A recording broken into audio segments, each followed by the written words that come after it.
To show app option while searching something with S Finder on Samsung Galaxy S24 Ultra, go to the app screen. Tap the search bar at the top of the screen. Tap more icon or three vertical dot icon at the right side of the search bar. And then tap setting. Next, tap the gray on offset next to show app option in searches until the switch turns blue to turn it on.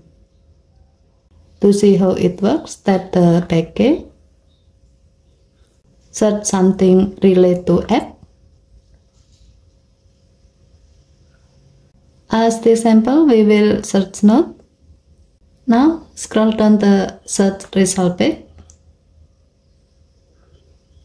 As you can see, your phone will show app option related to the keyword you are searching, in this case, relate with Note.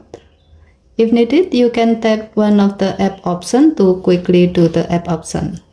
As the example, you can tap type Note to easily create a new note on the Samsung Note app. Okay, thank you for watching. Please help to like and subscribe. Have a nice day.